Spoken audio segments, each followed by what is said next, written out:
کیا پاکستان کی عدالتیں قانون کے مطابق چلتی ہیں؟ جی ہاں، پاکستان کی عدالتیں قانون کے مطابق تو چلتی ہیں، لیکن یہ قانون کسی اسلامی ریاست کا نہیں بلکہ ایلیٹ کلاس کا بنایا ہوا ہے۔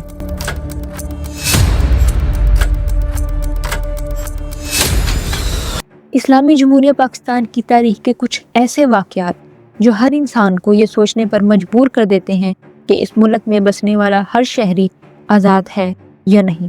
یہ بات ہے 20 دسمبر 2012 کی، جب ڈی ایس پی اورنگزیب کے گھر ہر طرف خوشیوں کا سما تھا، لیکن جلد ہی یہ خوشیاں غم میں بدل جانی تھی۔ بڑی بہن کے ولیمے کے فنکشن سے فارغ ہو کر جب شہزیب اپنی چھوٹی بہن کو گھر چھوڑنے آتا ہے تو گاڑی میں بیٹھ کر انتظار کرتا ہے کہ اس کی بہن گھر میں داخل ہو جائے، اور تبھی وہ دیکھتا ہے کہ اس کے پڑوسی نواب سراج تالپور کا نوکر اس کی بہن کے لیے نازیبا الفاظ استعمال کرتا ہے۔ شہزیب یہ دیکھ کر غصے میں آ جاتا ہے اور گاڑی سے نکل کر نواب سراج تالپور کے نوکر کو ایک تھپڑ مار دیتا ہے۔ یہیں سے روشنیوں کے شہر کراچی کی ایک اندھیری رات کا آغاز ہوتا ہے۔ شور سن کر شہزیب کے والد ڈی ایس پی اورنگزیب اور ان کے ہمسائے نواب سراج تالپور، نواب سجاد تالپور اور شاہ رخ جتوئی آ جاتے ہیں۔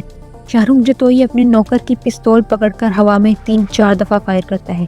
ڈی ایس پی اورنگزیب اس جھگڑے کو ختم کرنے کی کوشش کرتے ہیں، لیکن شاہ رخ جتوئی اور اس کے ساتھی یہ کہہ کر جھگڑا ختم کرنے سے انکار کر دیتے ہیں کہ یہ جھگڑا تبھی ختم ہوگا جب ہمارا گارڈ بھی شہزیب کو ویسے ہی تھپڑ مارے گا جیسے اس نے مارا تھا۔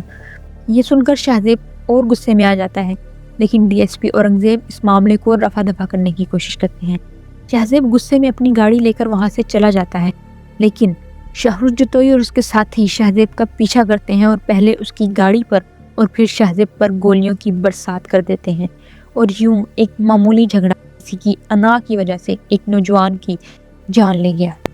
ڈی ایس پی ہونے کے باوجود شہزیب کے مرڈر کی ایف آئی آر درج نہیں کی گئی، اور 2 دن بعد پتہ چلا کہ شاہ رخ جتوئی دبئی فرار ہو گیا۔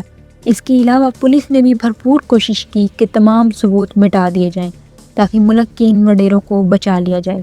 حالات کے پیش نظر شہزیب کے ایک دوست نے سوشل میڈیا پر پیج بنایا اور دیکھتے ہی دیکھتے یہ واقعہ کافی مقبول ہونے لگا۔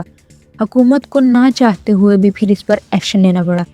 30 دسمبر 2012 کو کراچی پریس کلب کے سامنے بہت سے لوگوں نے احتجاج کیا، اور ان حالات کو دیکھتے ہوئے اس وقت کے chief justice of Pakistan Iftikhar Chaudhry نے اس کیس کا از خود نوٹس لے لیا۔ 5 جنوری 2012 کو سراج تالپور، سجاد تالپور اور ان کے گارڈ کو گرفتار کر لیا گیا۔ شاہ رخ ابھی دبئی میں ہی تھا کہ عوام کا بہت زیادہ پریشر ہونے کی وجہ سے اس کو دبئی سے ہی گرفتار کر لیا گیا۔ یہ کیس پورے 10 سال چلتا رہا اور اس میں بہت سے حالات و واقعات پیش آئے، جن میں ایک شہزیب کے والد کا انتقال تھا۔ اپنے آخری دنوں میں شہزیب کے والد کی حالت کچھ یوں تھی کہ وہ اپنے بیٹے کے پرانے کپڑے پہنا کرتے تھے۔ اس سے پہلے 23 دسمبر 2017 کو شہزیب کے والد نے معافی نامہ جاری کیا اور کہا کہ میں اپنے بیٹے کی قاتلوں کو اللہ کی رضا کے لیے معاف کرتا ہوں، لیکن چیزیں جیسی سیدھی نظر آتی ہیں ویسی ہوتی نہیں۔ ڈی ایس پی اورنگزیب اور ان کے گھر والوں کو ڈرا دھمکا کر ان سے معافی نامہ سائن کروایا گیا۔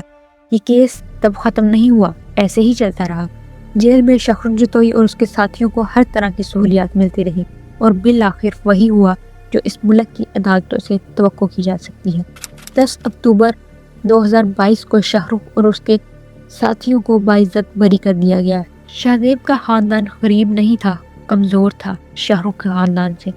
چارلس ڈارون کی ایک ایوولوشن تھیوری ہے، سروائیول آف دا فٹیسٹ، جو یہ کہتی ہے organism with traits that give them advantage in their environment are more likely to survive۔ اور یہاں بھی بالکل ایسا ہی ہوتا ہے، جس کے پاس زیادہ پیسہ ہے اس کا قانون بھی اتنا ہی زیادہ ہے، وہ جیسے چاہے اس قانون کو کسی کی جان لینے کے لیے، زمین میں فساد مچانے کے لیے اور غلط کام کرنے کے لیے استعمال کر سکتا ہے۔ پاکستان کی عدالتیں بھی اسی لا آف ایلیٹ کلاس کے مطابق چلتی ہیں، جہاں انصاف دیا نہیں جاتا، بیچا جاتا ہے۔